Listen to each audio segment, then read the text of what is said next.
Morning, everyone. We will call the meeting to order at 9:01 a.m. this morning. In the true spirit of reconciliation, we acknowledge all those who call this land home now and for thousands of years in the past. May we respect each other and find understanding together and recognize the benefits that this land provides to all of us. We can move down to the adoption of our agenda. I believe we have a couple proposed amendments to the agenda. I'll start with you, Cole. Yes, thank you, Mr. Chairman. Could we add stripe authorization to the open section of the agenda, please? Yep. Do you have a preference where we add that, Cole? Wherever works. We can do it at the end before we move into closed. Or do you have a preference where we add it, Candace? We'll put it under F.3, I'll add administration. F3? Yeah. Okay. Any other additions? I would like to add SEWA in the closed session. Okay, we'll make an addition, closed session J3, SEWA update, FOIP section 21, disclosure harmful to intergovernmental relations. Any other additions or deletions to the agenda? Go ahead, John. Seeing none, I'd like to move to adopt the agenda as amended. Thank you, John. John has moved to adopt the agenda as amended. Any discussion? Call the question. Those in favor? Opposed? That's carried. Before you, you have the County Council meeting minutes, February 6, 2025. Are there any errors, omissions, any issues arising from the minutes?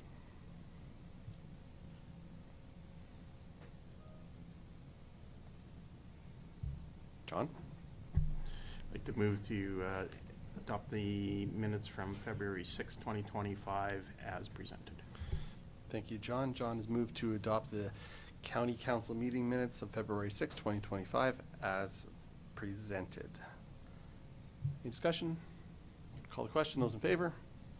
Opposed? That's carried. We have a 9:15 delegation this morning. Do you guys want to start? Are you guys okay to go early, or? Sure. Why don't we do it right off the get-go then, if that's all right with you guys? Okay, the floor's yours, guys. Go ahead.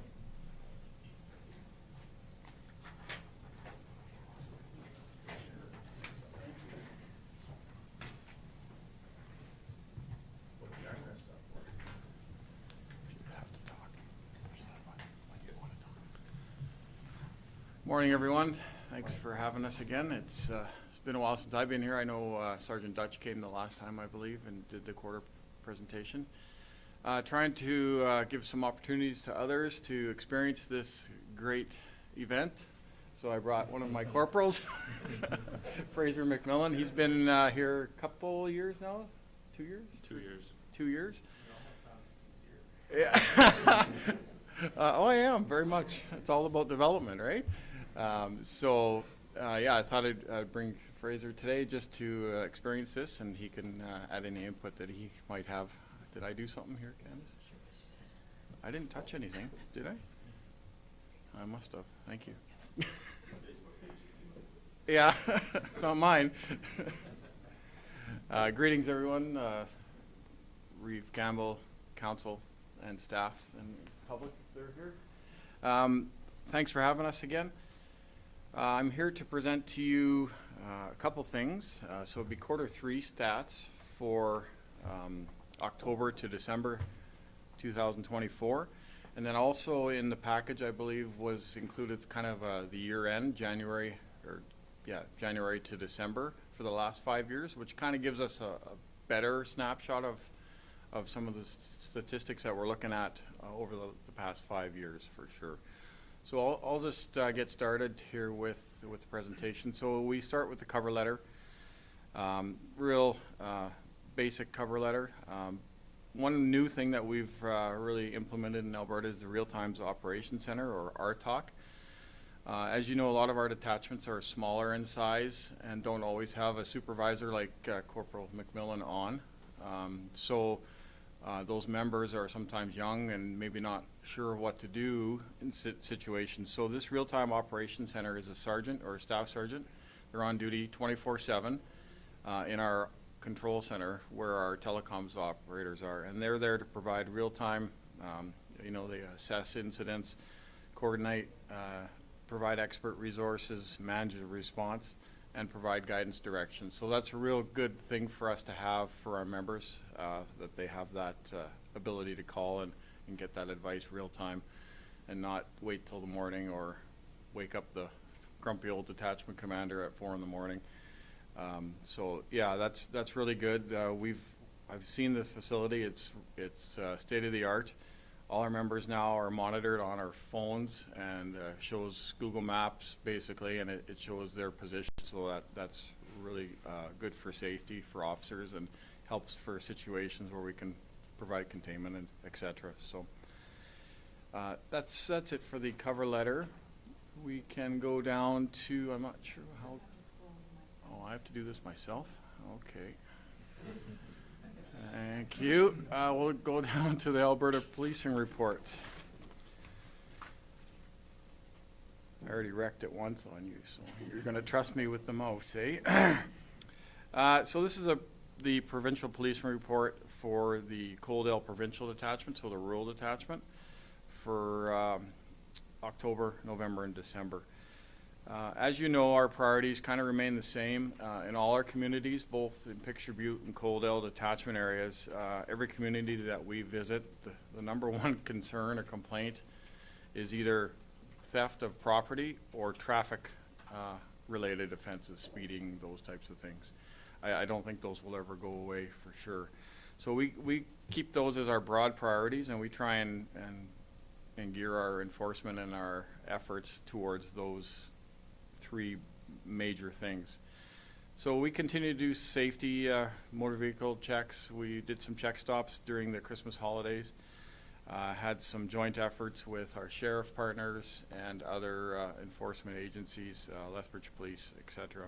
Did some check stops, still getting impaired drivers. Had, just in a check stop we get 3 impaireds. That's not good, right? And that is still prevalent in the community. So we will certainly keep doing that, and I expect that we'll probably maintain this traffic safety priority for the year to come here, upcoming as well.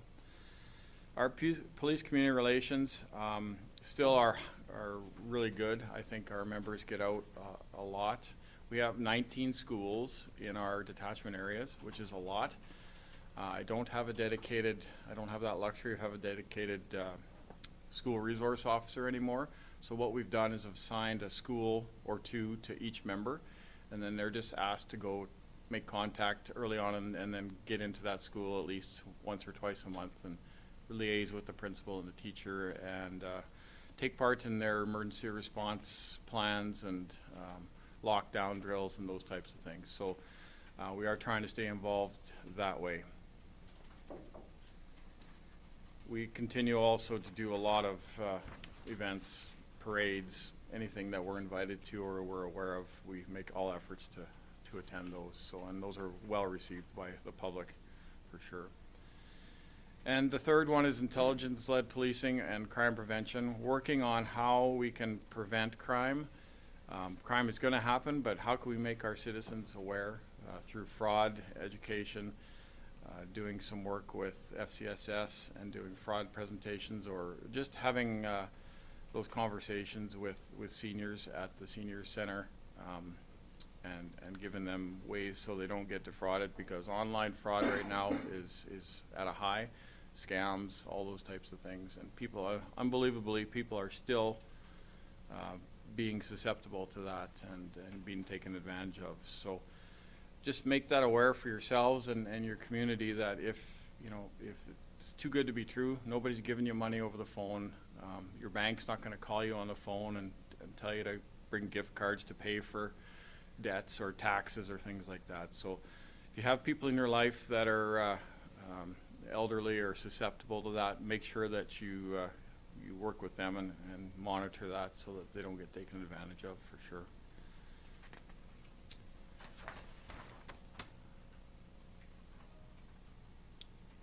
We'll go down to, I should give you this. You run that. So our community consultations during October, November, December, You know, we did some seniors expos at the Coaldale Community Center, which involved seniors from all over the whole entire region. I think, if I remember right, there was like over 200 or 300 seniors that came through. It was just a drop-in, and we had a table there. And that's where we interacted with a lot of people about fraud, had some material there, handed that out, and it was really well received for sure. I've done some public speaking at one of the churches in the local area. That was an interesting, they fed me, and it was a Mennonite church. I could hardly talk after that. I was so full. The food was unbelievable, but they really appreciated it, and I don't think people understand you know, half of the things that we deal with on a day-to-day basis, and I think, you know, just to get that message out there and that connection has been great. I know that I've spoke with you about the Victim Services Program in Alberta and how that's changed. Last October, the existing victim services units that were all kind of different regional private companies, not companies, but organizations, came to a halt, and then Alberta implemented their own standardized victim services unit, which is kind of run like us. They have 4 regions, a director for each region, and we in our office have 2 full-time ladies that were hired, and they're looking to expand maybe 1 more and also do some volunteers. So that program, I guess the benefit of that is now every community in Alberta is going to get the same level of service, whereas before, let's say Lethbridge Victim Services was top-notch, and then maybe Medicine Hat didn't have the same volunteer base or didn't have the same opportunities. So this will standardize it for sure. There has been some growing pains. We're working through those, and I think that'll turn out to be a good source for victims of crime and for support through the court process and those types of things. Most of you probably knew Adonis. She was the victim services coordinator here. She's carried on with her support dog program in southern Alberta, and so she takes young children through the court process if they have to go and testify in court and that type of thing, and brings her support dog. So that's run through the province as well. So she's not left the role, but just kind of changed her role a little bit. Oh, for sure. Thanks, Sergeant Newman. Just in terms of victim services, we hear some rumblings provincially about whether or not how the program is working. How would you surmise how the change is working for us in your detachment? As I had stated before, thanks for the question. There's been some challenges for sure. You know, when you end a program that's been around for many years and very ingrained in the community, and then all of a sudden I don't think the communication was the best as far as the change to the public, so that they ended, and then these new people started who had really limited experience in that role. So they had really had to learn how to run an organization, and I think they're starting to figure that out, but the transition was not smooth. I'll just leave it at that. To no fault of anybody, that was a big undertaking, and they gave themselves a deadline that maybe they should have extended, in my opinion, but they went hard fast with October 1st, and we're starting to see the light now. So. And operationally, things are it's functioning well, and Yeah, the ladies are great, and they're understanding their roles now and how they fit in with our detachment and on all the detachments. Because our detachment is new, there's a big space there for them, so it's kind of the regional headquarters for the southern part of the region, and yeah, they're figuring out how they fit into the pieces for sure. oh, thanks. Let's go to the last one there. Yeah. Staffing wise for our detachment, it's an always ebbs and flows, fluctuates. During this quarter, you know, we had 8 positions and only 4 working due to some soft vacancies, and we still have 2 hard vacancies, meaning we still have 2 positions that are not filled. We are working on that. That is not a Coaldale Picture View detachment problem or issue. It's a province and a national issue. Our depot is trying to catch up, getting those right applicants and getting them through. So we are, we're holding our own, and I think hopefully in the next 6 months here we'll see at least one of those positions filled. I've had some positive news there. And then of course we have our regular, where some people sick or whatever. So yeah, some days we're struggling a little bit, but overall we're doing better than when I first got here. I'll say that. I'm not going to spend too much time on the quarter stats, only because I think you have a better snapshot when you look at the yearly stats. When I looked through the 2 pages of the quarter stats, nothing really jumped out at me other than uttering threats files went up from 3 to 8, which is a huge percentage, but only a 5 different. So, and that just depends on the type of files that we get, calls for service for, and whether or not we're able to lay charges. So again, nothing on these pages really jumped out at me as being out of control.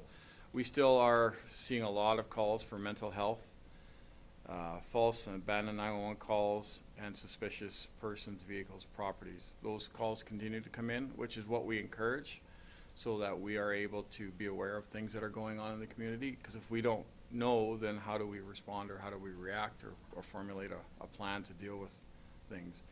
No, most people know their areas, their acreages, their farms, and they know what's right and what doesn't fit, and we encourage people to call, and we do continue to get a large volume of calls for those types of things. A vehicle in my yard, vehicle in the field, strange person walking here, those types of things. So if you're talking to your constituents, make sure that they report everything to the police. If it doesn't seem right, it probably isn't. It may be nothing, and that's great. We can go check it out and see what's going on. Then we go to the January, the yearly stats.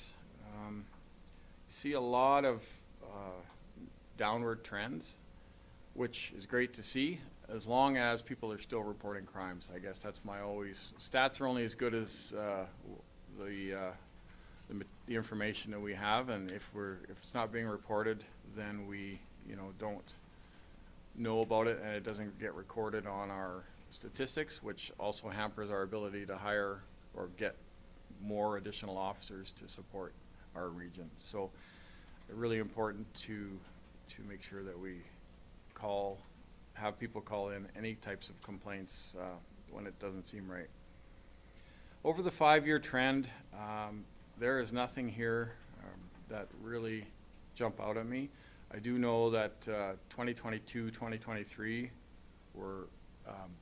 seemed to be busier for us, and I'm not sure if that had to do with the pandemic and a lot of people with a lot of time on their hands, those types of things. But those numbers in those years are higher than average. But over the 5-year, pretty average numbers. And I'm not going to go into each one. If anybody has questions on a specific area or something that's happening in the county, I'd be happy to answer it. And I do want to mention Corporal McMillan took initiative on a file. We've got a habitual location in our county area that most of you are probably aware of. So we did a search warrant there a couple weeks ago and arrested a lot of people. He's just working on finalizing the charges there, and will be immediate release coming out from that. But we are aware of these places, and we do. That was a big effort. I think we had 12 officers that attended and did that search warrant, and I believe we arrested 11 people out of that house. So, and they're not good people either, right? They're people that are addicted to some sort of drug or alcohol and committing crimes to sustain that habit. So we are aware of things. We have our teams in Calgary, our community or our crime reduction unit that will come down and help us. We work with Lethbridge Police a lot. We actually do a lot of information sharing. I'm going to a meeting at 10 o'clock with Lethbridge Police to just intel share. It's very important. We're all dealing with the same 10% or 5% of people that keep committing these crimes. So my pitch to you folks, if you have an opportunity with your MLA or your MP, criminal justice system needs to be stronger to deal with these habitual offenders that we repeatedly deal with. And I know I've messaged that to you folks before, and we'll just keep doing that. But I'd be happy to answer questions, or Corporal McMillan can answer questions as well. Thank you, Mr. Chair.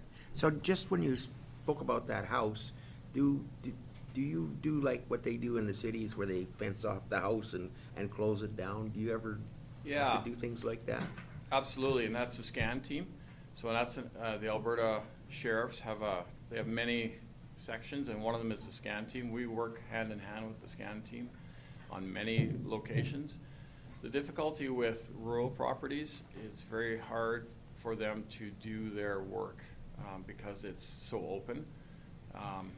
But yes, that is something that we are going to follow up with this residence, and I also have some other plans in place as well, or we do, that we will undertake. But yes, it is. The short answer is yes. We also deal with public health on that, and I know the SCAN team does as well, just for living, improper living not habits, what am I trying to say? Conditions, I guess. The conditions are very poor and not really appropriate for human to stay. So SCAN team is, we probably used them 5 times in the last couple of years, eh? Yeah. And they are a very great tool, and we've had success in Colehurst and Coldell with boarding up houses and shutting them down. So yes, we do, and we will. It's just that's a little bit of a different situation there that we'll have to deal with. Go ahead. And just one other thing, speaking of sheriffs, I don't know whether you have any that are actually kind of working in your department, but seeing as they're sending a lot to the border now, is that going to have an influence on your capacity, or how does that, any influence at all, or? Yeah, just in officer presence, for sure. As we have all heard with the border, the Premier has committed a large number of sheriff resources to the border, all across the southern border of Alberta. The sheriffs are totally separate from the RCMP. They don't work out of our building. They don't report to us. They are a standalone sheriff department. More enforcement is great, for sure, and I know they're expanding their commercial vehicle operations and setting up more flash inspections, looking for those illegal substances, guns, human trafficking, those types of things. So we do work with them, but certainly not, we don't report to each other or have day-to-day interactions, for sure. I can tell you that RCMP resources are being housed out of Picture Butte Detachment now that are federal. Their IBET, or Integrated Border Enforcement Team, out of Calgary is relocated to our Picture Butte Detachment and using that as a staging area. They are also, you've heard the Black Hawk helicopters, they're doing active patrols 24/7 in vehicles, skidoos, quads, and using our detachment as a kind of a staging area for now, since this whole border issue has come up in the last few months. So you will see a lot more, which is great, a lot more activity along the borders and between, let's say, Lethbridge and the border with lots of enforcement vehicles. I have a friend who lives in Milk River, and they said they met 11 sheriff vehicles one morning heading down to the border when they were coming to Lethbridge. So maybe people will have to slow down a little bit too, because they're still out there monitoring that as well. But it's good for police visibility, and the more we can do to help our border people, the better. Yeah. Morris, do you have a question? Yeah, thank you, Mr. I can see where you guys' frustration are at times, and you're talking about the same things. One was mentioning down there, and I was well aware of what was happening down there. You people were there with, I think, 10, 11 people, and At least, yes. and trying to straightened out, what should have been straightened out probably a long time ago. But I can see your frustration because you guys did what you had to do. And the rest of 10 or 11 people, I believe, that got civil health, the next day they were all back. Mm-hmm. That's pretty frustrating. It is, for sure. But there's other ways to deal with that, and SCAN is one of those ways that we can maybe use some of those resources. And we're gonna have some follow-up meetings with county officials and public health and see if we can kind of go on a different angle to try and deal with that. The problem is that, you know, we'll deal with that house and then it'll be somewhere else. But we have to do something. We just can't keep, you know, this is like, since I've been here, the 4th time I think we've done something at that property. And each time it's been successful, I guess you call it, in finding either stolen vehicles, copper wire, firearms, you know, all those types of things, illegal drugs. So it's a high risk for us. It's a high risk for the people that live around there. And people are frustrated, and we understand that. But we only are able to do what the law allows us to do. And the current justice system, if they choose to release people, that's out of our hands as well. So we do what we can, and every day we come to work and try to make a difference. I know that for sure. So. Thank you. Go ahead, John. Thank you, Mr. Chair. I know we talk about this and you spoke about it in your presentation, but just in terms of reporting, and I know we stress to our constituents to make sure that they report, you know, any incident, no matter how benign it seems like, because that helps your situation. Now, what's your general feeling on that? Do you feel like that's still gaining traction, or is it waning off, or? And I know that's kind of a tough question because if they're not calling, you really don't know. But right. Yeah. Like, I'm not a big fan of Facebook, but I'm on Facebook and I'm part of several local communities around here. So I do know there are things that are happening that people aren't reporting, because I'll read it on Facebook and we have no idea that it's going on. So to answer your question, I don't think everything's being reported.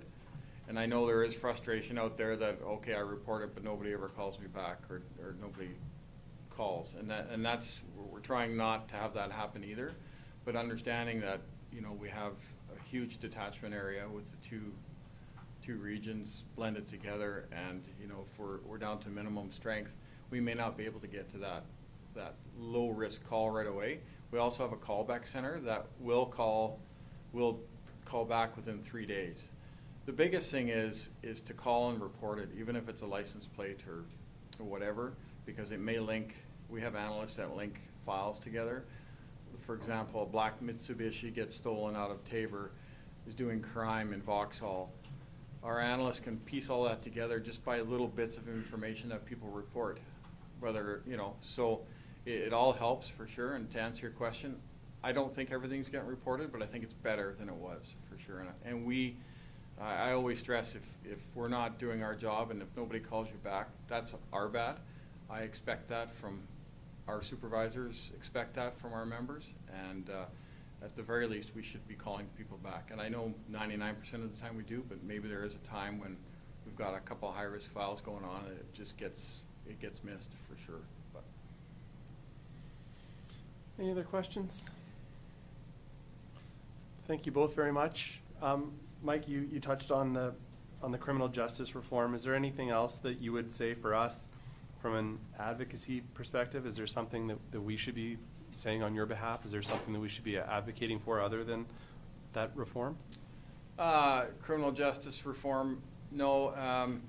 We could always use additional resources in the area. If, you know, I know that's a complicated thing between the federal government and the provincial government because we're contracted, but we always could use more members for sure to help deal with this crime for sure. Just kind of follow up in there that I made, Mr. Chairman. You know, the thing is that I'm not that old yet, but anyways, I remember years back they had 5 or 6 officers just in Pittsburgh. And it was just Lethbridge then. And even Lethbridge, I think they had close to a dozen people down there, you know, RCMP officers. We're way down on that, and yet the population is way up. And Yeah. that is all because of Yeah, I mean, we get a certain amount of budget from the provincial government for contract policing. Okay, so if our statistics are low, then we are not gonna be identified as needing an extra resource if there's those resources. They'll go to wherever, somewhere else in the province that's got higher statistics and lower police to cop population. So it's all relative. I think, you know, we're not keeping up with the needs of the community. All our communities are blowing up, like expanding population-wise, and I don't think we're keeping up with the ratios or the proper ratios to do a good job, right? We're stretched for sure. Not saying we're in trouble, but we can't do those proactive things as much as we'd like to, because we're always going to calls for service, and a lot of them are serious ones, right, or time-consuming ones. A typical domestic file takes, what, 8 hours from start to finish? So that's your whole shift, just for one file. Sometimes we get, I don't know, 15, 18 calls for service here during the day. So that's a lot. So, yeah, more members and some sort of criminal justice system that deals with the habitual offenders. Any other questions? Thank you both very much for coming in today. Appreciate your time. Thank you for the reports and for everything you do. We appreciate it. Thank you. Thanks, everyone. Thank you. It's not a Mennonite church supper, but I know it might be faux pas, but we do have donuts over here. Yeah, throw that one in there. Thank you. And, Thanks, guys. Next presentation, Corporal McMillan will be doing. Awesome. We get to hear his voice. Off the hook this time. At least you got three months heads up. Yeah. Send you an email.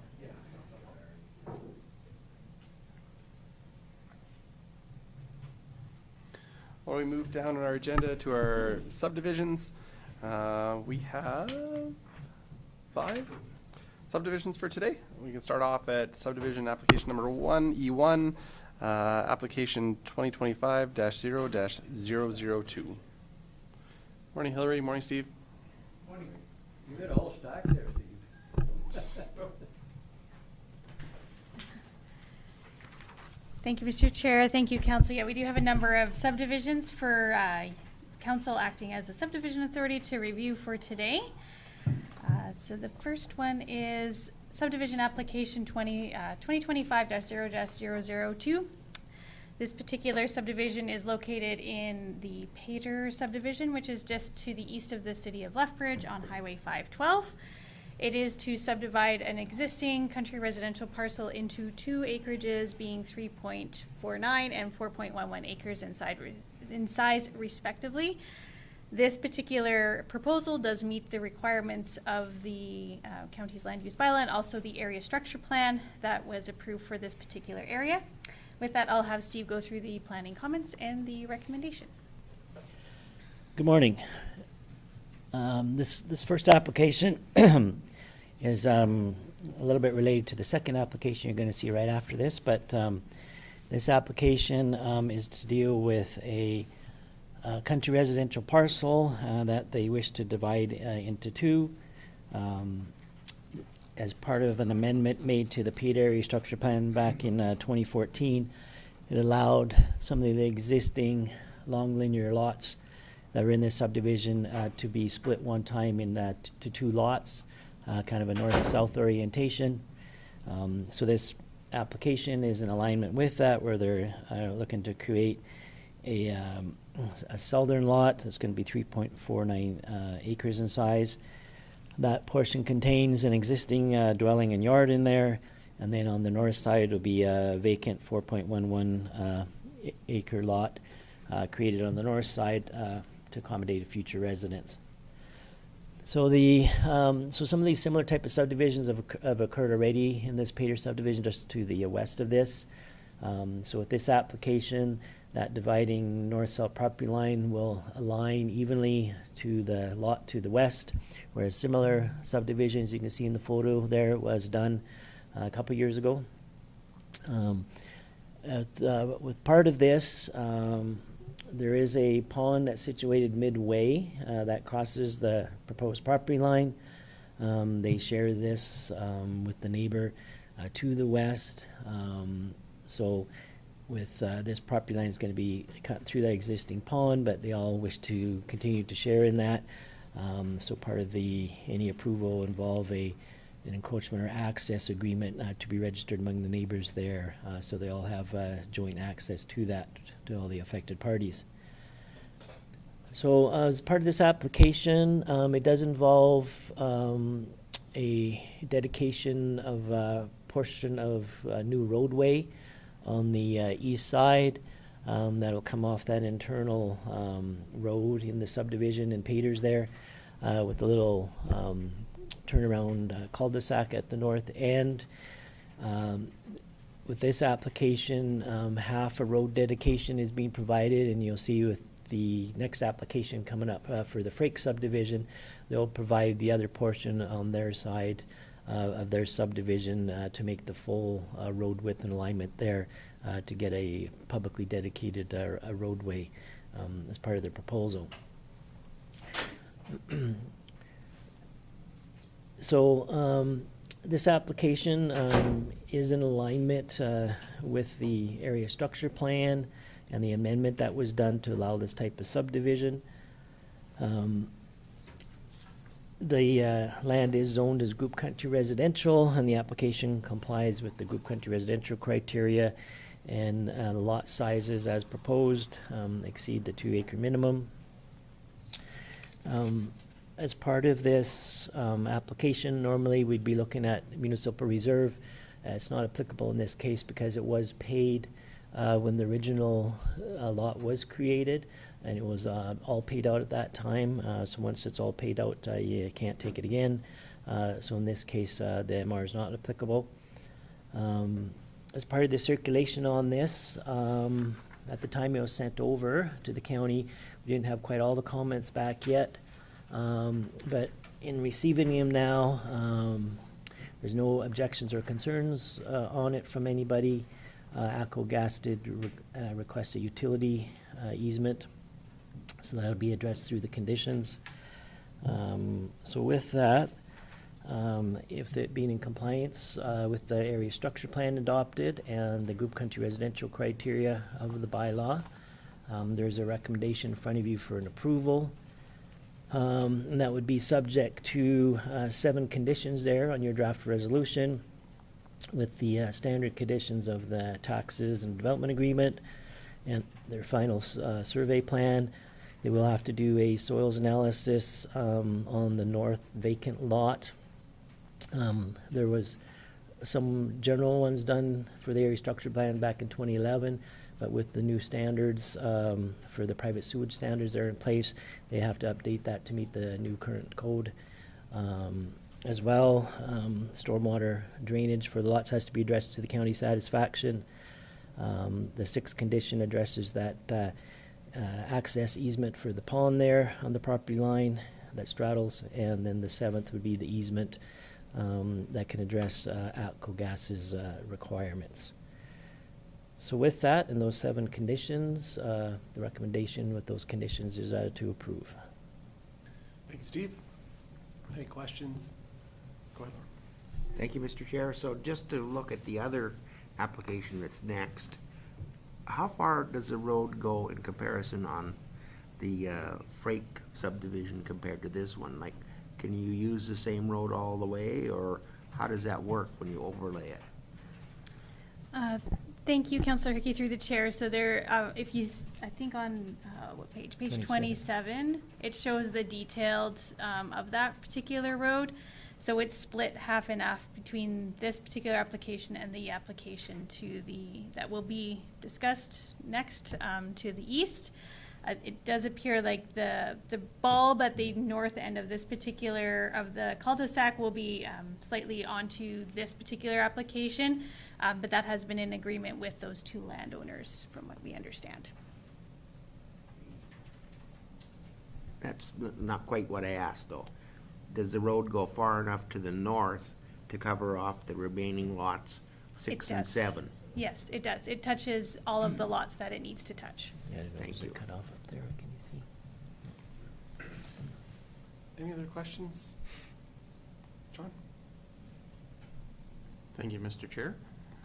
This looks like fairly straightforward and planned out with the neighboring properties, and something that's been discussed pretty significantly in past council meetings. So I'd like to move that subdivision application 2025-0-002 be approved subject to conditions as outlined in the draft resolution.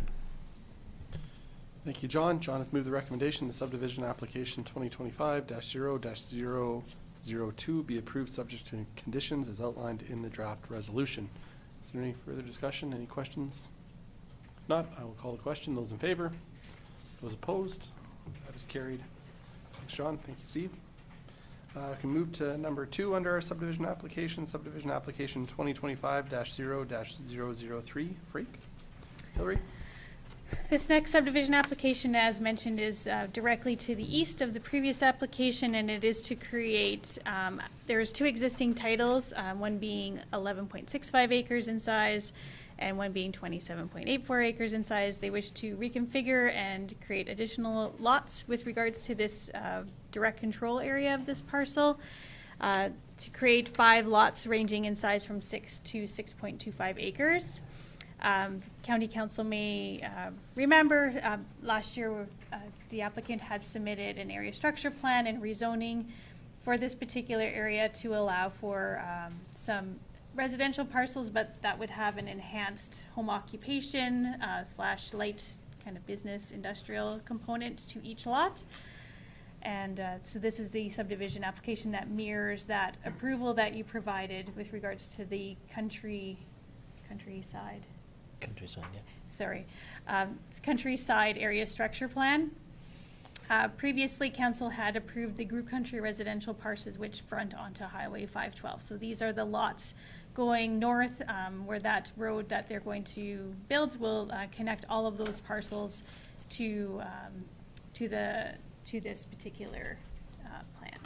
So with that, I will pass it off to Steve for the planning comments and the recommendation. Mr. Chair, this application is for basically what we call a mixed-use type of development, and that's why it has the direct control zoning on it that council approved. It's intended for a mixed-use purpose of country residential with light industrial business on the lots. Which is different than, I don't think it was last council, 2 council meetings ago, you approved the 2 lots on the very south on 512 that have a group country residential zoning on it. These lots 3 to 7 north of this have the direct control zoning, and are being dealt with this subsequent subdivision application. So for this creation of the 5 lots, they will, part of it have, just as we discussed, a portion of that road to be extended up there for access. The very north lot 7 at the north end does have a bit of a panhandle that kind of comes down for a driveway to touch that kind of cul-de-sac bulb there to provide its access. This area, they're all currently vacant. It's vacant land. For the application itself, water is proposed to be provided by the Rural Water Co-op for 1 lot. They have the unit, and the others will be hauled water to, and sewage will be treated by private on-site systems for each lot. A soil analysis was provided at the ASP stage for that countryside that confirmed the soil suitability to support those septic fields. For part of the access, the southern kind of lots 3 and 4 will take access directly to the west off that internal existing Peter Subdivision Road, which is the County Road, Range Road 210A, where the lots 5, 6, and 7 to the north will have their access off that new road that would need to be constructed to a county municipal standard. As part of this application, and it's kind of in conjunction with the 2 lots that were created at the south end on 512, Alberta Transportation has requested intersection and improvements there to 512 that the developer is responsible for. there's been some discussions with them in transportation on the last application that was approved there for those 2 lots on 512. This is kind of tied into that, so all of it will be addressed at the same time. But transportation made similar comments on this application as they did with that one, and that those intersection improvements will be required, and the applicant as developer is responsible for doing those. As well, a engineered stormwater drainage management plan was included in the countryside area structure plan that came before council, and the county administrator had reviewed it at that time. So as part of this application, the conditions on here, the drainage must be addressed. It does work in conjunction with those 2 south country residential lots at the south end. The stormwater largely consisted of some smaller on-site storage ponds and swales to kind of work together there to direct the drainage. So on this application, the municipal reserve is applicable on this application. Hasn't been provided before. So based on the value that was provided to us that came in at $20,000 per acre, that means that at that 10% over the area, that equates to approximately $61,720 to the county in a municipal reserve payment for the area. So as part of the circulation on this, there were no objections or concerns received. Since it came out for your agenda, we did receive back comments from SMRD Fortis. No concerns. ACO Gas does require a utility right-of-way which would be addressed in part of the conditions. So with that, the application overall does conform to the direct control bylaw that council put in August of 2024 for the land. It also conforms to the area structure plan, the countryside ASP bylaw number 23-021 that was approved for the land. And with that, I have recommended approval to you based on the draft resolution in front of you that municipal reserve payment be provided. The taxes and the development agreement, that development agreement will outline the criteria for the construction of the roads and the drainage, the intersection improvements as well there, everything that's required. As well, the stormwater drainage has to be addressed to the county satisfaction. You also have to provide, as part of the final subdivision plan, a separate drainage a right-of-way plan to protect those swales that are going to be used to direct the drainage. The area structure plan and the direct control bylaw required architectural controls to be registered as well, and that is more to regulate with this kind of hybrid mix of the residentials with the kind of business use component there of what that'll look like and how that'll operate for each of those lot or future lot owners. And Condition 7 is important. That addresses Alberta Transportation's conditions for the intersection improvement, and the Condition 8 deals with the utility right-of-way, especially that ACO Gas had requested. So with those 8 conditions and the payment of the municipal reserve, the recommendation is to approve those as presented. Thank you, Steve. I would open up to council for any questions or discussion you might have. Mark, Kevin? Question or? Go ahead, Mark. I think we've gone over this, and I think the questions that I had were answered around the upgrade to the approach, and that'll be that piece will be done prior to any development. Is that my understanding? Yes, thank you, Councillor Sayers, through the chair. Yeah, the improvements will be part of the development agreement, and so typically we have a clause in there that says that no construction can occur until we have a construction completion certificate, which would mean that those improvements would be done prior to construction of the buildings. So based on that, I just move that this subdivision application 2025-0-003 be approved, subject to the conditions as outlined in the draft resolution. Thank you, Mark. Mark has moved the recommendation, the subdivision application 2025-0-003 be approved subject to the conditions as outlined in the draft resolution. Is there any further questions? If not, call the question. Those in favor? Opposed? That is carried. Subdivision application, our third subdivision application for today, subdivision application 2025-0-004, Golden Sky Ventures. Hillary? Thank you, Mr. Chairman. This next subdivision application is to split an existing 10-acre parcel. In August of last year, the applicant or the landowner had applied to amend their direct control for this particular parcel to obviously change some of the uses on there, but also to allow for the provision of a subdivision of this particular parcel into, so that they could split it into 5 equal 5-acre parcels.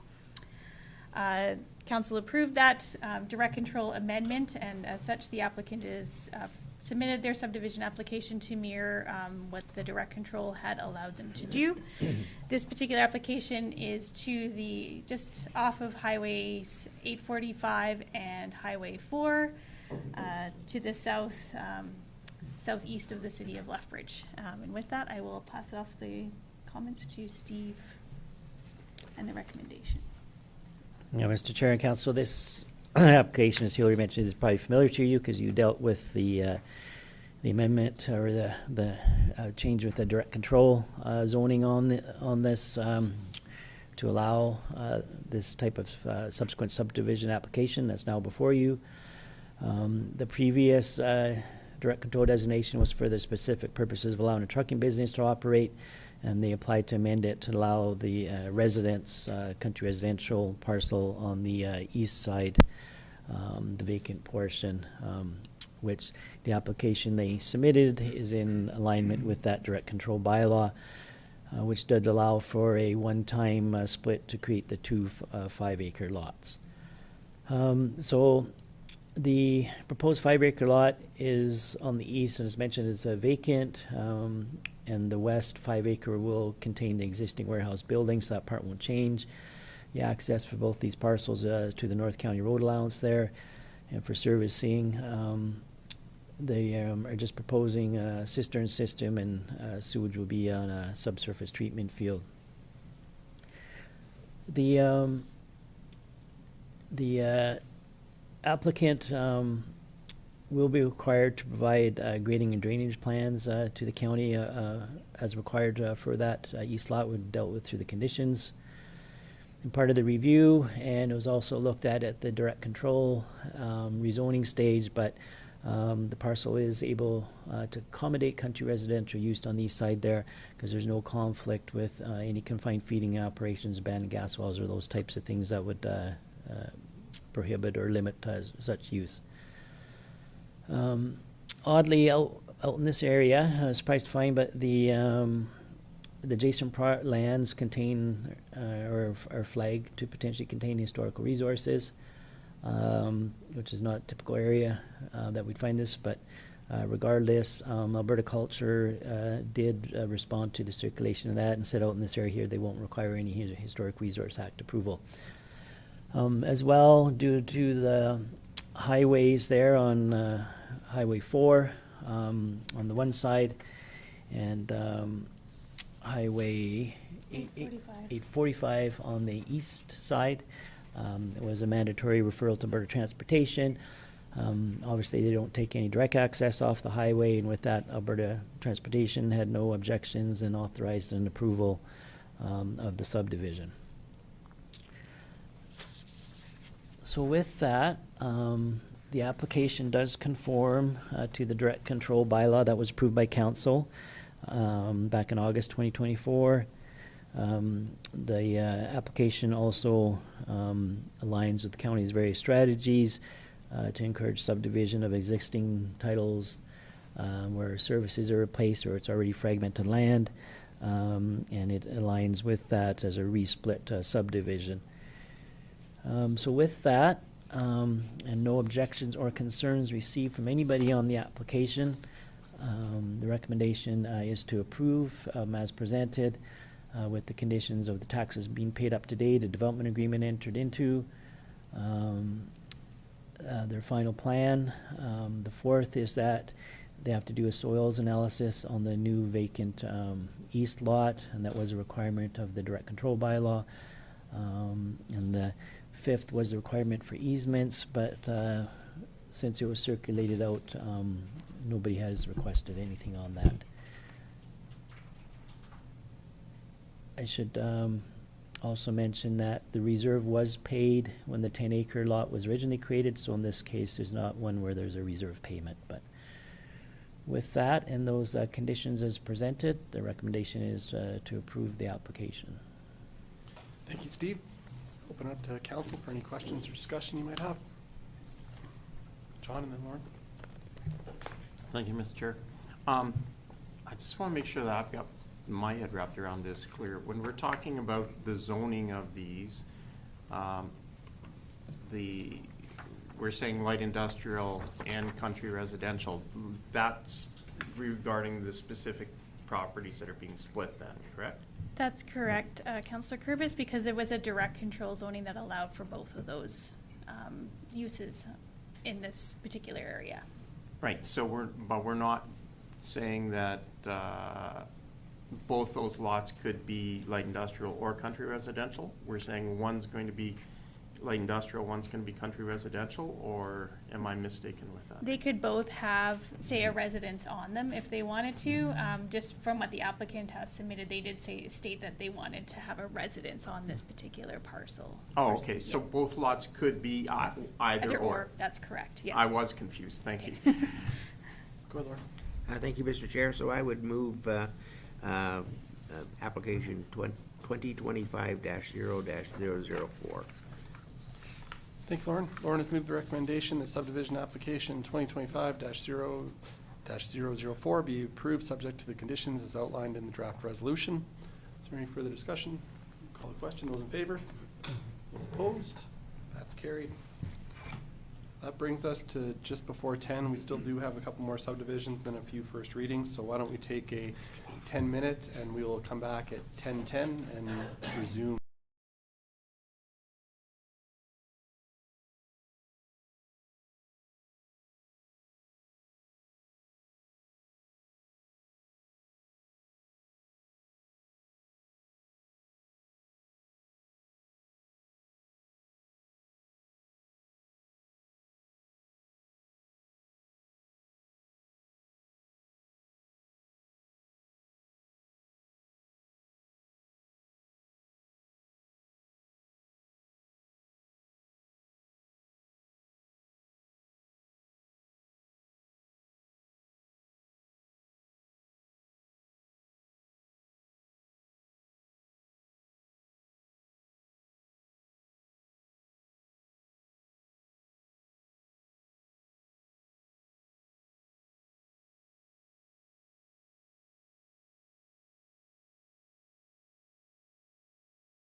Awesome.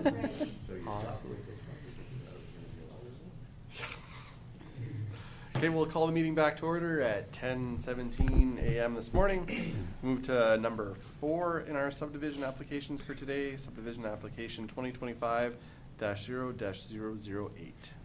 Hillary? Thank you, Mr. Chairman. So this next subdivision application is to split a 78.1 acre title into 2 respective titles.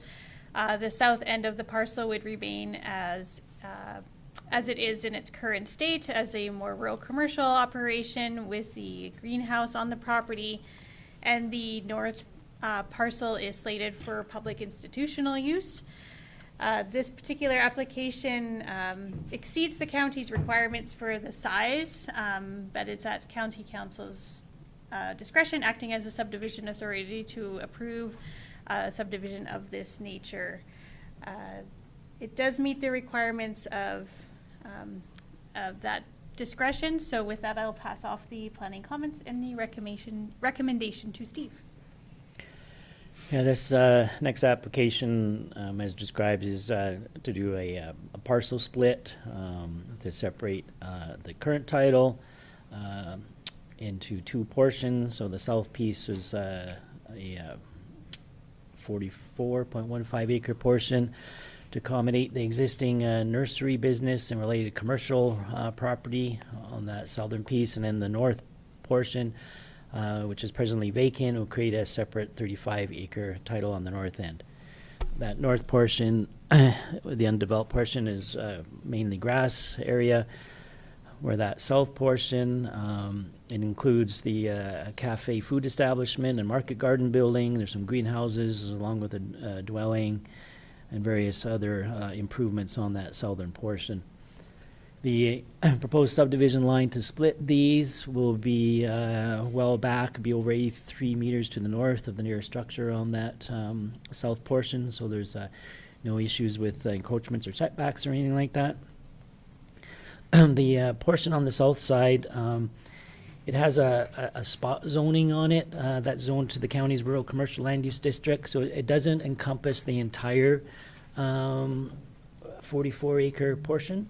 As Hilly just pulled up there, you can see the red area is what's zoned, and that was done years back largely to accommodate the cafe and market garden building part of the nursery business.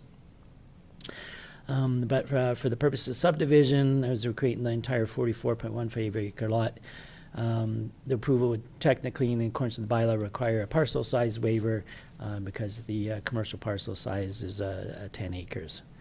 The granting a waiver, you can say, has merit on the basis that it is a nursery greenhouse business that's well established there, and typically the greenhouse nursery businesses are more land intensive and require a large area of land, as opposed to a typical commercial, like maybe just accommodating for a shop building or something like that nature.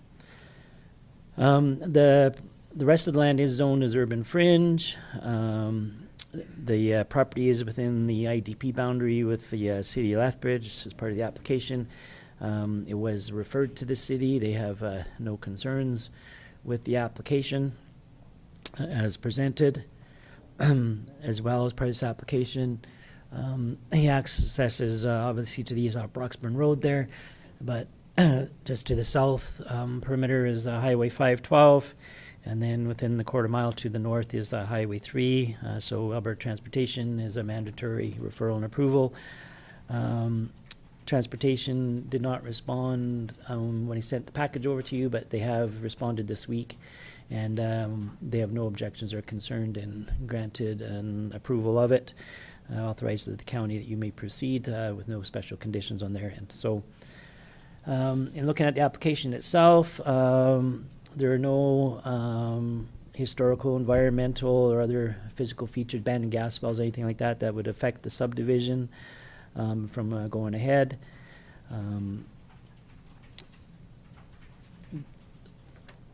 So with that, your rural non-residential, so such things as for the industrial commercial land use policies in the bylaw, allow for the subdivision of rural commercial related businesses. As mentioned, it would require a waiver of the parcel size of the maximum 10 acres. which you as a subdivision authority have the discretion to do based on the individual merits of each application. As part of the referral, there was no objections or concerns received on the application at all. No easements are required by any of the utility companies. And on this application, it is suggested to you that for the municipal reserve, that a deferred reserve caveat be registered proportionally on each lot.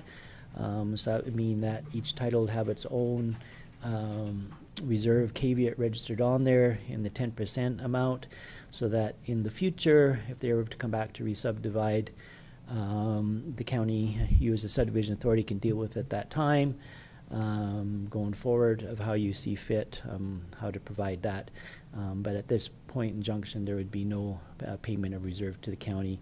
That caveat would be placed on there for the county to deal with in the future. So with that, the recommendation is to proceed on approving the application as presented to create the 44.15 and the 35 acres with the parcel size waiver granted, and be subject to the conditions of a deferral of the municipal reserve provisions, and then the standard conditions of the taxes being paid up to date, development agreement entered into, and the final plan of survey.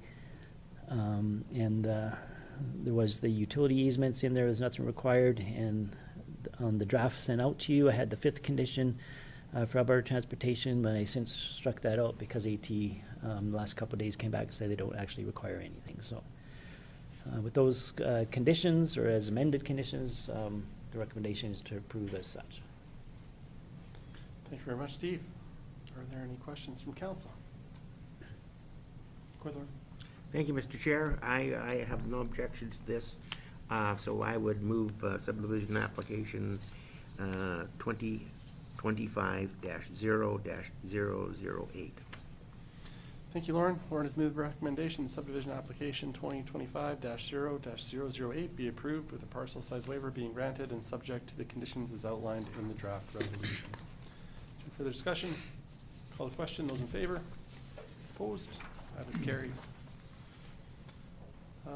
Down to our 5th and final subdivision application of today, subdivision application 2025-0-012. Larry? Thank you, Mr. Chair. For this last subdivision application, it is a subdivision and lot reconfiguration of 4 titles of Highway 25 and adjacent to the Old Man River, just to the south of Diamond City. So the applicant wishes to reconfigure those titles as kind of Steve has highlighted on the map. So there's 2 smaller titles, one being 12.8 acres, one being 9.67 acres, and then 2 larger agricultural / river valley titles, or actually 3, that are to be reconfigured to and consolidated to allow for a country residential parcel at the top on the developable area of that parcel. So let me just scroll down here. So at the end of the day, they'll just be reconfiguring those 4 titles. There'll be no additional titles created as a result of this particular application. And with that, I will pass it off to Steve for the planning comments and the recommendation. Yes, Mr. Chair, this final subdivision application in front of you this morning is to largely deal with a land swap and title reconfiguration amongst a number of titles there in the River Valley and Coulee Top there, just on the west side of the Old Man River. Part of the reconfiguration of the titles will allow for a more appropriately area for to accommodate a country residential use.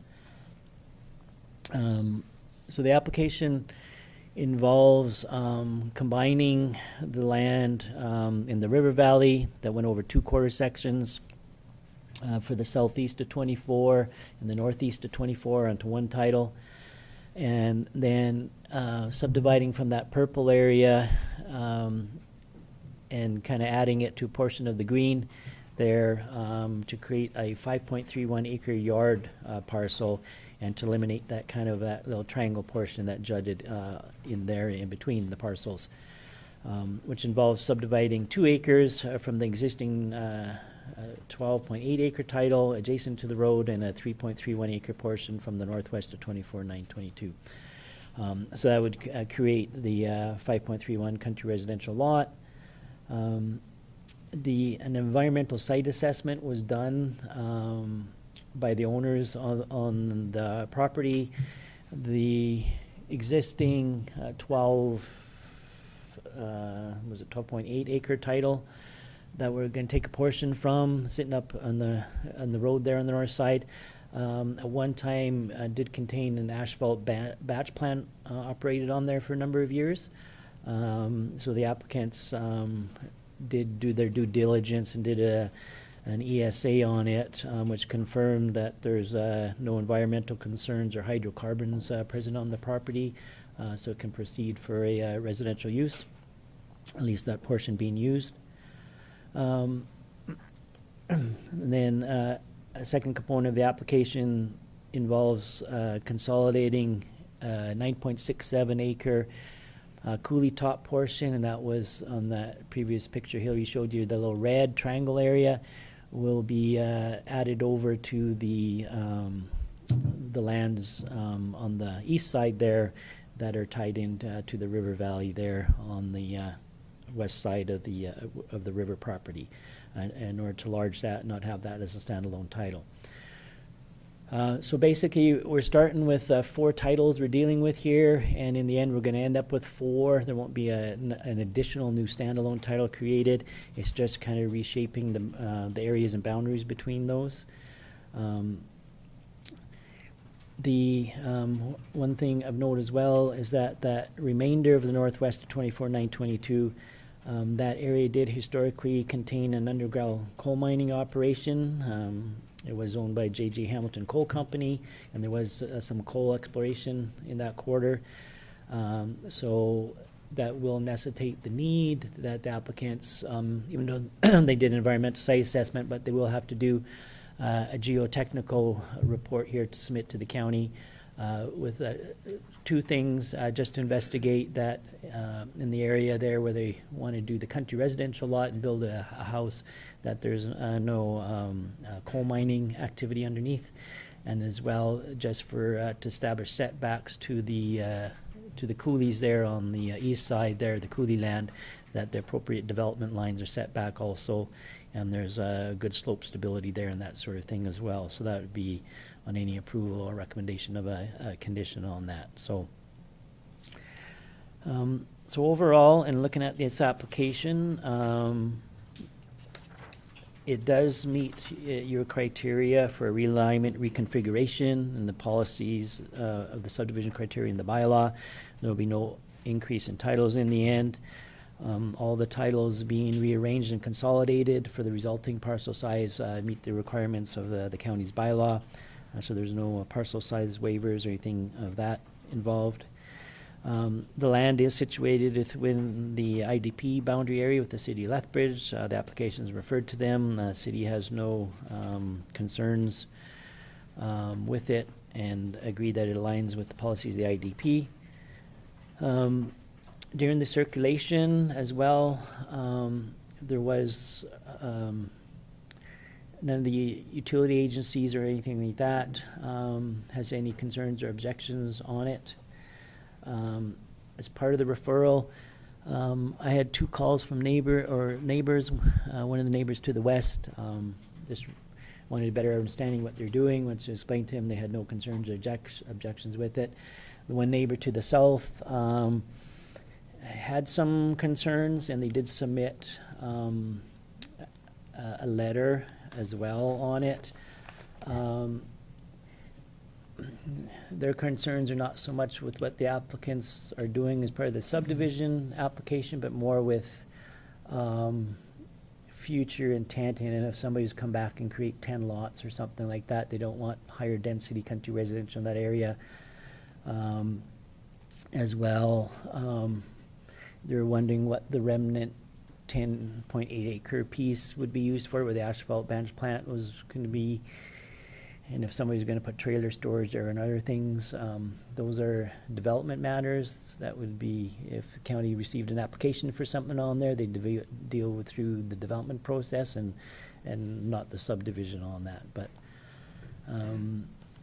other than that, there's no other objections or concerns received on it. A couple of things in looking at approval on this is that it is an area where historical resources are flagged. We have not yet heard back from historical resources on this, so the applicant would be responsible for obtaining that clearance or anything that's required by historical resources, so that would be a condition on there. As well, this is a situation where the municipal reserve, or at least a portion of it, has to be dealt with. The 12.8 acre rectangular lot, the existing one there, has a deferred reserve caveat on it. So with this application, the suggestion of what we would do is that we'd have the applicant pay the difference of that area, so that resulting 5.31 acre lot that's created, it doesn't have half owing and half not kind of thing, so it's cleared off and they pay it on that lot. And then once that's done, we do an adjustment on the existing deferred reserve caveat on title for that difference on the 2 acres. So it would be a partial payment, partial adjustment type of a thing. For this land, and probably I guess because of the quality of the land and where it's at, the market value came in at $6,000 per acre. So the overall reserve payment is not as large as the earlier one you saw today, but they would have to pay roughly $3,186 to the county for that MR adjustment on there. So with that, I have recommended an approval to you based on your reconfiguration of policies, subdivision criteria. And that would be subject to that payment and adjustment on the municipal reserve, taxes and development agreement entered into, the final plan by the surveyor that consolidates these lands so there's no standalone title. The fourth condition would deal with the geotechnical analysis required, which would address both slope setback stability and the underground coal mining exploration. The sixth would be that the condition of agriculture for historical resource clearance. And seventh is just kind of a standard condition when we deal with anything with the boundary along the river, and that the final plan ultimately has to be approved by Alberta Environment under their water division boundary group that agrees that the boundary of the Old Man River, that is the boundary of the Old Man River, the final plan that goes up to land titles. So with those 7 conditions and the municipal reserve, the recommendation is to approve it on that basis. Thank you, Steve. I'd open up to council for any questions or discussion you might have. Go ahead, John. Thank you, Mr. Chair. I have to say that when this was first published and I was reviewing it, it took me a little bit to wrap my head around exactly what was going on here. And I do appreciate the maps that you presented in there in the sense of what was existing versus proposed. Thought that might help. What's that? Thought that might help. Immensely, because I was kind of, when I was looking at it, I was really trying to figure out what was happening. But this actually aligns a little bit more with the topography of it and makes more usable land out of it. And on that basis, I would like to move that subdivision application 2025-0-012 be approved subject to the conditions as outlined in the draft resolution. Thank you, John. Lauren? Thank you, Mr. Chair. So is there a, on block 1, is there a residence there? Or I'm not quite sure what's in the picture there. On this one? You mean the original rectangular piece, Councillor Hickey? I think that's it. There is not a residence on any of 3 of the parcels, so there's no residence up on the top here. So they plan to build residences in the future. Okay, so it's just a building, it's not a... Yeah, it's just like a shed type building up there. Okay, yeah. so the residence is just over on the other to the east, I guess, or to the west? To the I guess? west, yeah. Okay. To the south and to the west, there is a Maybe- farmyard. Maybe if you show that one again. This one? No, this one. Oh, there's a residence Yeah, over right here. there. Yeah, Yeah. but there's Okay. no residence up here, no. And the residence they're planning is on the pink one there. Yeah. The, I think they both plan Pink. residences Yeah. in the future. John has moved the subdivision application 2025-0-012 be approved subject to the conditions as outlined in the draft resolution. Is there any further discussion? Call the question. Those in favor? Opposed? That is carried. Thank you, Steve. Thank you, Hillary. Thank you. We can move down to our department reports. F1, Development and Infrastructure. We have 3 first readings, proposed first readings before us today. I started F1.1, bylaw 25-003 to redesignate Plan 2410658, Block 5, Lot 1. Hillary. Thank you, Mr. Chairman. So this first application for first reading of bylaw 25-003 is to rezone the particular parcel in question from rural agriculture to direct control. In this particular instance, the applicant wishes to allow for the continued operation of an existing event center known as the Countryside Barn on this property. So when in discussions with the applicant, it was determined that because we don't have event center in any of our land use districts, that the appropriate rezoning to this would be for direct control. This is somewhat similar to what the county approved quite some time ago for the Norland, which is on Highway 512 and Sunnyside Road. That is also under the zoning of direct control, just because it's site-specific, it meets the current needs of the property. In this instance, I do believe the applicant wishes to sell the property as more of a commercial entity. How it was approved originally was as a home occupation.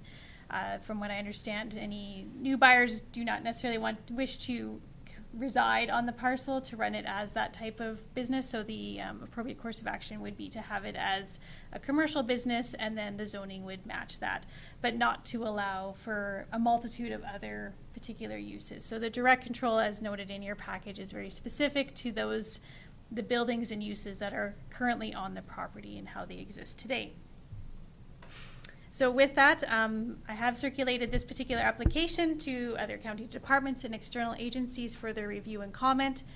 At the time of the public hearing, we will go through any of the feedback we receive from the adjacent landowners and any other planning and strategic planning considerations that would apply to this particular property. I anticipate that the public hearing for this would be held on the first meeting in April. With that, I'll turn it back to you, Mr. Chairman. Thank you, Hillary. Open up to council.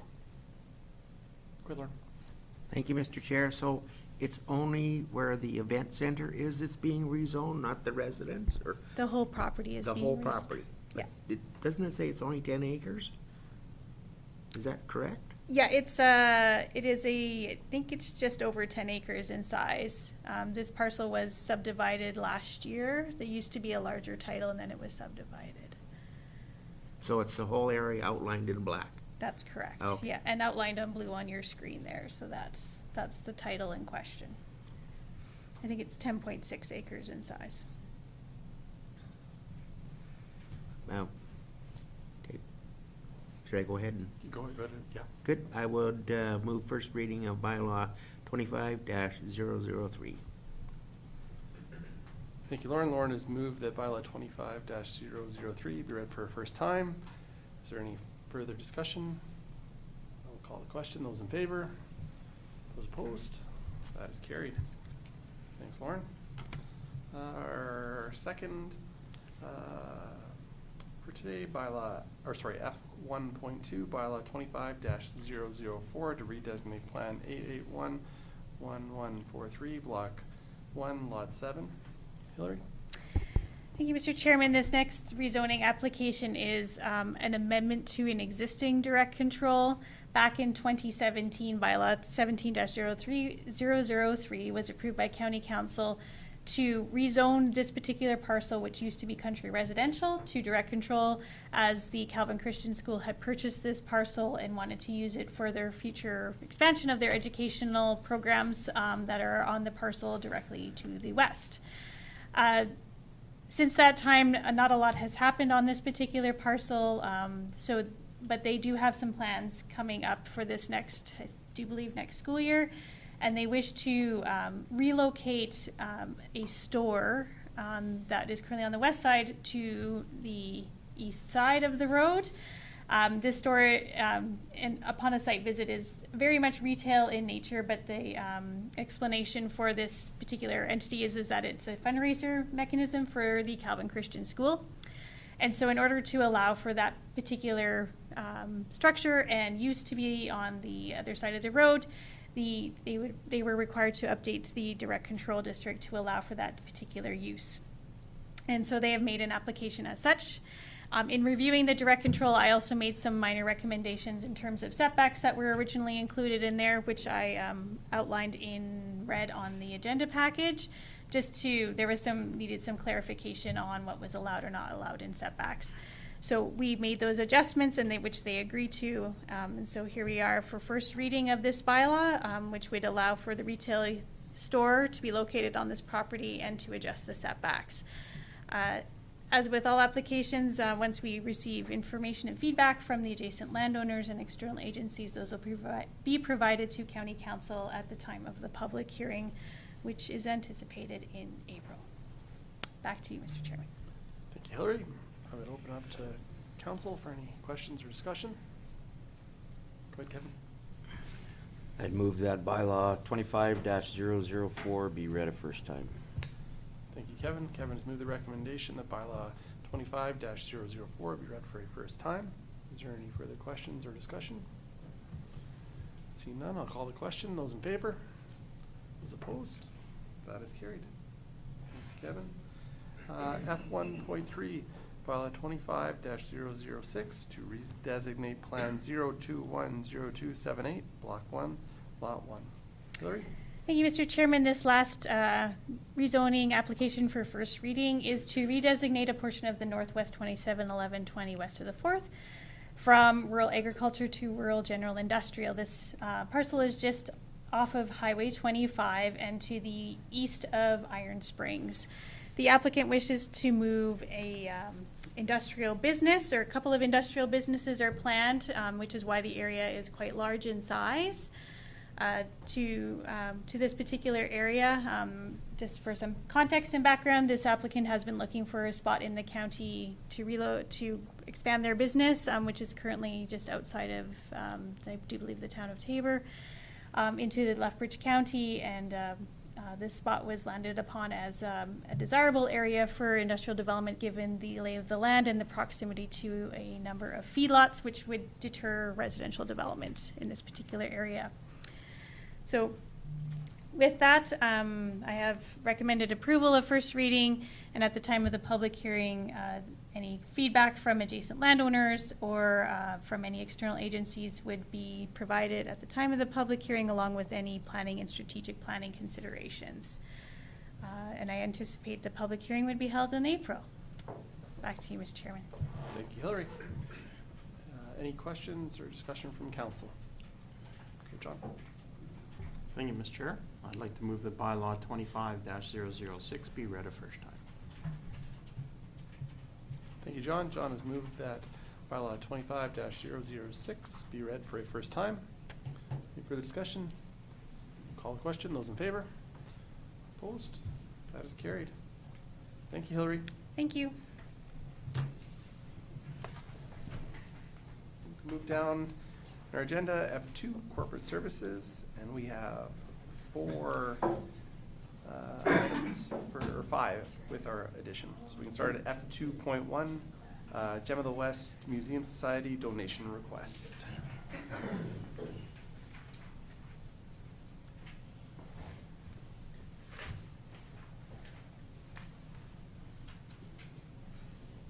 Do you need to get back to the... I might. Thank you. Sorry. I should have done that. That's okay. I still want to... Just makes it easier when you go back to the top.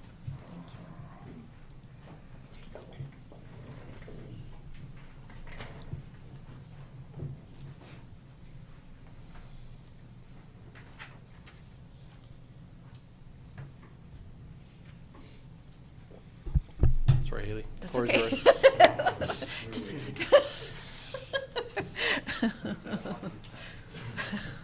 Reeve Campbell, members of council, just here to present the request for donation that was received by the county from the Gem of the West Museum Society for their free family event that's to be held on May 3rd, 2025. And the administration's recommendation is that council provide a donation to Gem of the West Museum Society in the amount of $500 per the policy 161. There's some just additional information in there in terms of reasons for the recommendation of 500 rather than the requested 2,000 amount, just based on the policy funding allotment and allocation requirements. Awesome. Thank you, Haley. Any questions from council? Go ahead. Thank you, Mr. Chairman. I'll move that county council provide a donation to the Gem of the West Museum Society for their free family event in the amount of $500. Policy number 161. Thank you, Claus. Claus has moved the recommendation that county council provide a donation to the Gem of the West Museum Society for their free family event in the amount of $500 as per policy 161. Is there any further discussion? Call the question. Those in favor? Those opposed? That's carried. Now the other ones. We'll move down. F2.2, we have 3 tax penalty waiver requests. We'll start with 2.2, roll 304-00933. Haley?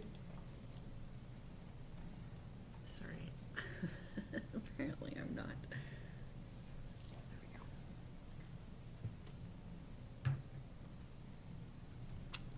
We received a request in terms of a tax penalty waiver for tax roll 304-00933 in the amount of $2,100.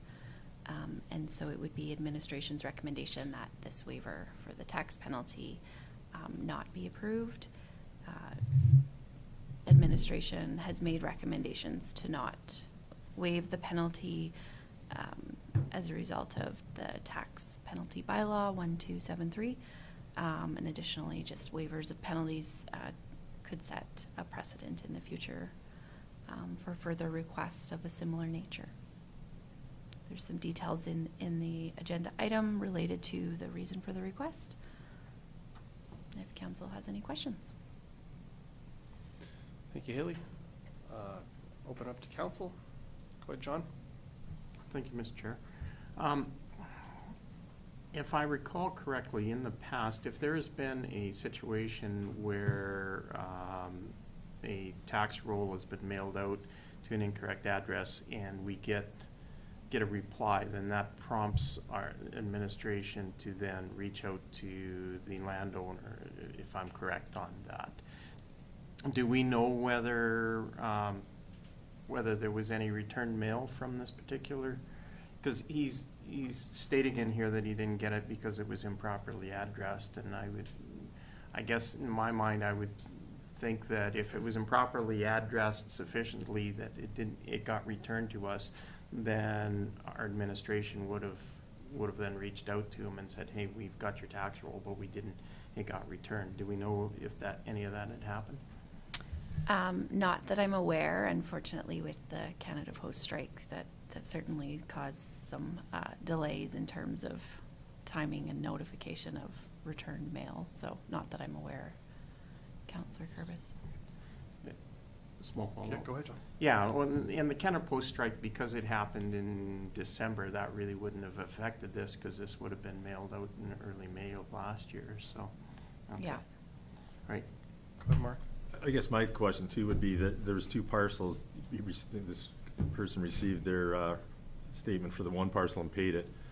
would they have not questioned why they didn't get a statement for the second one? That would be my kind of query on that one, so. Yes. And there was no fault, they never phoned the office to say, hey, I didn't get a statement for the other piece, or there was no record of that then? No There's record. two parcels, there's two different owners. It sounds like it might be one owner, but it's not. But anyways, I kinda go with the reasoning John had there, and I feel, I know the family really well, and it is pretty odd for them to miss that, and I think there was some mix-up down there with the mailer maybe or whatever.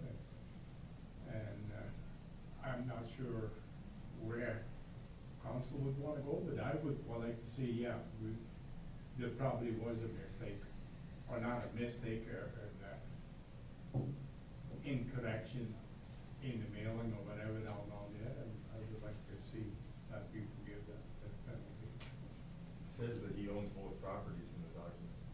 Yeah, I know. Yeah. It's in the same family, but,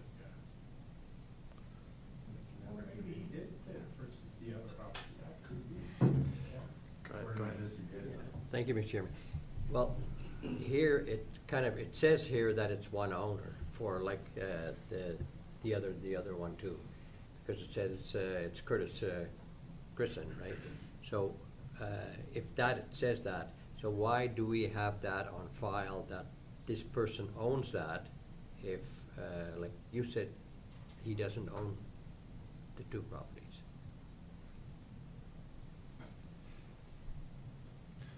Morris, did you want to make that a motion, what you had suggested, or were you just, is that for council to Well, consider, or? Yeah, no, I don't think I will now with some of the conversation that I hear, so just let it be.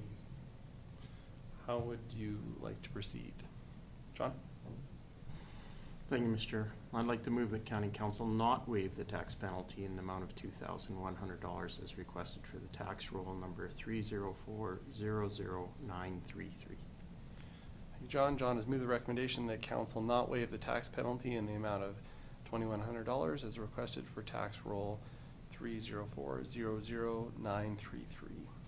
Any further discussion? I'll call the question. Those in favor? Those opposed? That's carried. Moving down, F2.3, tax penalty waiver request, roll 6333600. Haley? Again, this is an additional tax waiver request for the penalties incurred in the amount of $665.10. It would be administration's recommendation that the penalties not be waived per the request for tax roll 6333600. And there's some additional information in terms of the request included in the agenda package. Thank you, Haley. Open up to council. John? Thank you, Mr. Chair. I've actually been in this exact circumstance myself at one time, and my bank was supposed to be making my interests or my tax payments and did not. And in that particular situation, I'm not sure that that would apply in this, but my bank actually paid the penalty on my behalf when approached. But Thank goodness we're not a bank. yeah. No, and this is a bit of a sidebar on that, but given that this error is not something that is within the control of our administration, I would like to move that council not waive the tax penalty in the amount of $665.10 as requested for tax roll 6333600. Thank you, John. John has moved the recommendation that council not waive the tax penalty in the amount of $665.10 as requested for tax roll 6333600. Any further discussion? Call the question. Those in favor? Those opposed? That's carried. And our final tax penalty waiver request for today, F2.4.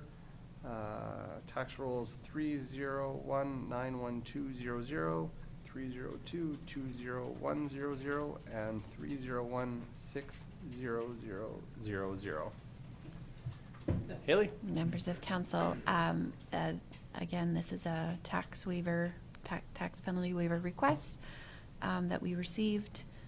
The recommendation would be that council not waive the penalties in the amount of $6,065.19, as was requested for these 3 tax rolls. Thank you, Haley. Any questions or discussion from council? Claus? I'll move that council not waive tax penalties in the amount of $6,665.19 as requested for the roll numbers, and you're going to say it anyway, so why don't you just do it? Oh, you're going to let me say it. Thank you, Claus. Claus has moved the recommendation that council not waive tax penalties in the amount of $6,065.19 as requested for roll numbers 30191-200, 302-20100, and 301-60000. 0. No. Any further discussion? Yeah, go ahead. Just a quick question. So, in the past, I think we've had cases where it's a larger amount like this, that there can be payment terms made with the county so that they're not hit with that full amount. I mean, a small business, it could be spread out, or they could negotiate that with us. Is that correct? Certainly, we can connect with them to You're willing to do, yeah. Okay. understand. I will give them that option. Yeah, okay, thanks. Thank you, Mark. So Klaus has moved the recommendation. Any further discussion? Call the question. Those in favor? Those opposed? That's carried. Thank you very much, Haley. Thank you. And then we had our addition, which I can't read my own writing, so I'll go to you, Strike. Cole. I don't know if I stay up here or not. I should be on strike, but no, that's Wow. stripe authorization, and I apologize for the the last minute addition. This was not something we thought needed to come before council today, but as part of the setup of the Connex system for the bulk water stations and the addition of the credit card payment processing, they process those transactions with a company called Stripe. So we've set up an account with them. Typically, we work with Moneris, and I believe we have one other. And so they work with Stripe, and that's just for us to collect those payments and reconcile those accounts. So we need to establish that. So we need a resolution from council today authorizing Haley Pinkson, Director of Corporate Services, and Curtis Krazan, Manager of Finance, to manage the Stripe account on behalf of Lethbridge County. Thank you, Cole. John? I'll happily make that motion. Thank you, John. Is there any questions or further discussion? Can you say that again, Cole? Council authorizes Haley Pinkson, Director of Corporate Services, and Curtis Krazan, Manager of Finance, to manage the Stripe account for Lethbridge County. Thank you very much, Cole. Perfect. If there's no further discussion, call the question. Those in favor? Those opposed? That is carried. Thank you. Cole, thank you, Haley.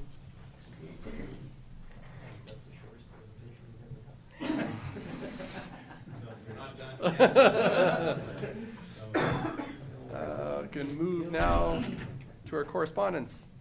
We'll start off G1, Pitcher Butte Health Professional Recruitment and Retention Community Invitation. I know we've talked about this a number of times, but you have a piece of correspondence today from the chair of the Pitcher Butte Health Professional Recruitment and Retention Committee, inviting Reading Council to the upcoming Community Appreciation Event to celebrate our local healthcare professionals. This special event will honor our community's healthcare providers and their service to Pitcher Butte and the Lethbridge County residents, recognizing the retirement of physicians Dr. Mohammed and Dr. Leishman and dentist Dr. Bowden, each serving over 20 years in Pitcher Butte. Also welcoming the newest healthcare providers, Dr. Lowry, physician, Dr. Adegbe, and nurse practitioner Heidi Veldman, who have chosen to practice in our community. Come and Go will take place on Saturday, March 29th from 1 to 4 at the Pitcher Butte Community Center. We are grateful for your donation that you have provided to the event. So if you would like to attend, again, this is at the Pitcher Butte Community Center, March 29th from 1 to 4 p.m. Our second piece of correspondence, the Sunnyside School Barn Dance. You have in your agenda package an invitation to the Sunnyside School Barn Dance, April 26th. There's a brisket dinner, dessert and live auction, and dancing in the dirt. Tickets are $60, and if you would like to attend, connect with Candace and we'll see about that. And our third piece of correspondence today is from Lethbridge Polytechnic, the Local Producers Gala Dinner. Lethbridge Polytechnic, School of Culinary Arts, and Canada's Premier Food Corridor, CPFC, invite you to an unforgettable event celebrating local producers, culinary talent, and innovation. And this event is April 11th, 2025. Again, if you'd like to attend that, connect with Candace. And I believe that is all of our correspondence for today. We can then move to item H, our county council and committee updates. H1, and we start in Division 1. Councillor Lauren Hickey. Lauren? Thank you, Mr. Chair. So on January 6th, I attended the Health Professional Recruitment and Retention Committee meeting. The 15th was Green Acres meeting. 17th was Fiddle's Little Bow. 22nd was the Green Acres Finance Committee meeting. And the 24th, County Council, and the 29th was Green Acres Board meeting. And I'd just like to add a couple of things about FCSS. Last year, they served a total of 2,034 clients. 987 of them were new clients to the organization. So that's a significant changeover, I guess. And Zach Morrison has achieved his Certified Health Leader Certificate, which is a very difficult task, apparently. Very few people are successful in completing the course. So he did a remarkable job in getting that. And the All Councils get-together will be held on Wednesday, April the 2nd at the Civic Square in Coaldale. And that's where they have clients come in and talk about how the program has benefited them and what they've achieved out of it. It's kind of interesting to hear. Also, Dr. Lars Holstrom will present a bit of his information from the group gatherings he had and what his findings were. So, thank you. Thanks, Lauren. And a good note on FCSS, they do amazing work in our community, and Zach does a terrific job for us here in Lethbridge County, and it was unfortunate to see, fortunate I guess, that the budget amount from the budget was held for FCSS, but given, as you noted, the pressure that's being put on them, the demand that's being put on FCSS throughout the province, it definitely needs to be an increase to that budget, so they do awesome work. Division 2, for myself, January 8th, AEP Water Availability Town Hall here in Lethbridge. January 15th, EDL Board meeting. The 17th, Foothills Little Bow Municipal Association meeting. 24th, we had a County Council meeting. 25th, I went to Tabor to attend the State of the Region address. On the 27th, and the subsequent 2 following Mondays after that, attended virtually the Lethbridge County's 4th annual Nutrient Management Webinar Series. Just wanted a huge hats off to Matthew Wells and everyone in Ag Services and in Communications and everyone else at the county that contributed to that. Thought it was really well done, extremely polished, great presenters, in a very easy, digestible platform where it was, an hour, 45 minutes before lunch on Monday mornings. Enough time that, given how everyone's calendars are strained, it was a easy way to bite off a small bite at a time, and just a really great job from Matt and everybody on that. I thought it was great, and I know they had record participation this year, and I think interest continues to grow, so just a big kudos to them. And on the 28th, attended the Team Lethbridge wrap-up and debrief, albeit rather briefly I was there, but that was just Trevor Lewington from EDL and their team's wrap-up, and anyone that participated in Team Lethbridge opportunity to kind of close the loop on what happened when we were in Edmonton, any subsequent meetings, any subsequent feedback. Again, just a huge thank you to Trevor, Patty, and everyone at EDL for all the work that goes into Team Lethbridge. I think it's terrific to have that many organizations pulling on the same rope for the city and the region. Just a great team effort. Division 3, Councillor Mark Sayers. Mark? Thank you, Reeve Campbell. January 17th was Foothills Little Bow Municipal Association meeting, and January 24th was Lethbridge County Council. Or Deputy Reeve John Kurbis. John? Thank you, Mr. Chair. On January 8th, I had my weekly meeting with, I had a Community Futures Finance Committee meeting. January 14th, one of my weekly meetings with the Community Futures Executive Director. January 16th, I attended the State of the City breakfast. January 17th was Foothills Little Bow Municipal Association. And then January 19th to 23rd, I attended the Provincial ASB conference, which is a very good conference. Lots of valuable information about emerging trends on agriculture as well as challenges forthcoming. So January 24th was Lethbridge County Council meeting. And January 29th, I met with Prairies Canada representative as part of my role with Community Futures, and as well we had a Community Futures monthly board meeting. Thank you, John. Division 5, Councillor Kevin Slop. Kevin? January 8th, went to the AEP water availability at Town Hall.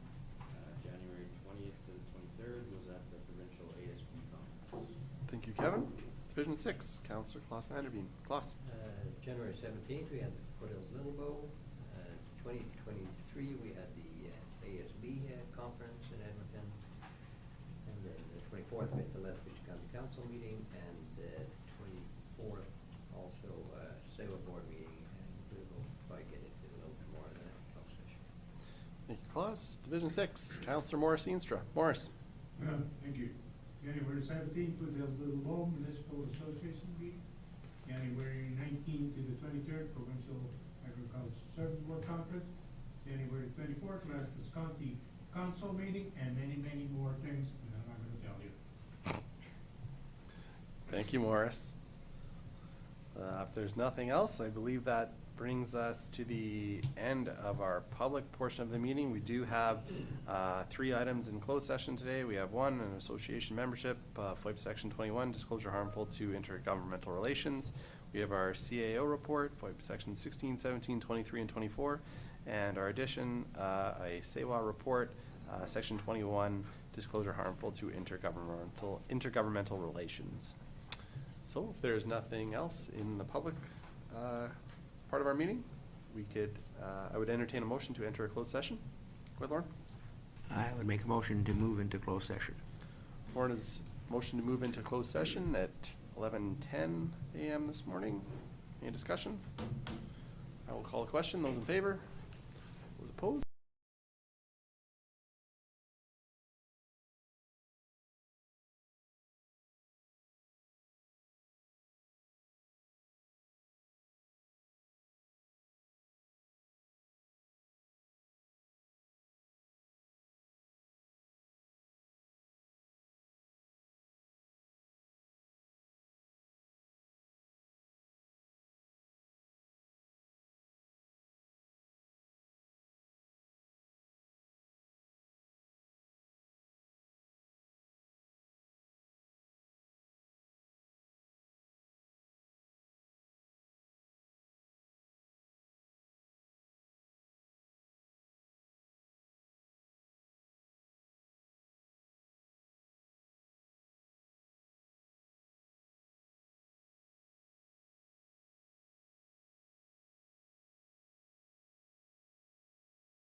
Those opposed, that is carried. Are you turning back on, Cole, or are we just gonna go? That's all on now. Okay. So we have two motions coming out of our closed session regarding to item 1, association membership. I would entertain a motion on that item. Claus, sorry, go ahead.